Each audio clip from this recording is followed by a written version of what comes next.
एक बार माता पार्वती के मन में आया कि उनकी भी एक ननद होती जैसे सभी की ननद होती है, तो इससे कैलाश पर्वत पर उनका मन लगा रहता। लेकिन शिव तो अजन्मे हैं, उनका ना तो कोई माता पिता था और ना कोई भाई बहन होने का सवाल उठता।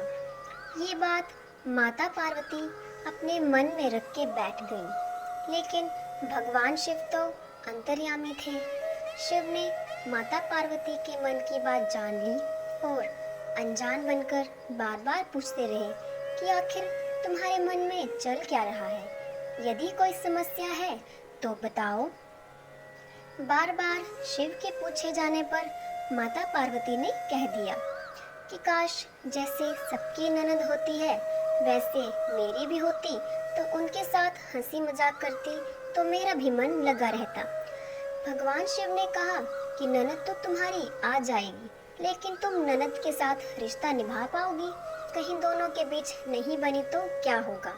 माता पार्वती ने कहा कि आखिर ननद से मेरी क्यों नहीं बनेगी?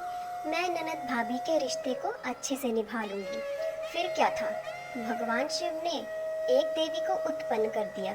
भगवान शिव ने जिस देवी को उत्पन्न किया वो देखने में काफी मोटी थी और उनके पैरों में बड़ी बड़ी मोटी दरारें थी। भगवान शिव ने कहा कि ये तुम्हारी ननद असावरी देवी है।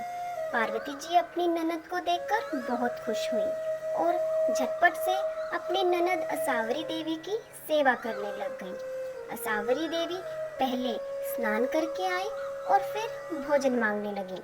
तभी पार्वती जी ने भोजन परोस दिया।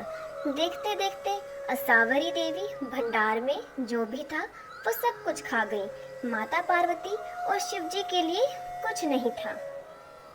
ये देखकर माता पार्वती जी बहुत दुखी हो गई। माता पार्वती जी ने फिर अपनी ननद को पहनने के लिए वस्त्र दिए, तो असावरी देवी के लिए उनके वस्त्र छोटे पड़ गए क्योंकि असावरी देवी मोटी थी। पार्वती जी परेशान हो गई। उनको तो ननद चाहिए थी जिनके साथ वो हंसी मजाक कर सके। तभी उनकी ननद असावरी देवी को मजाक सूझा और उन्होंने पार्वती जी को अपने पैरों की दरार में छुपा लिया, जिससे उनका दम घुटने लगा।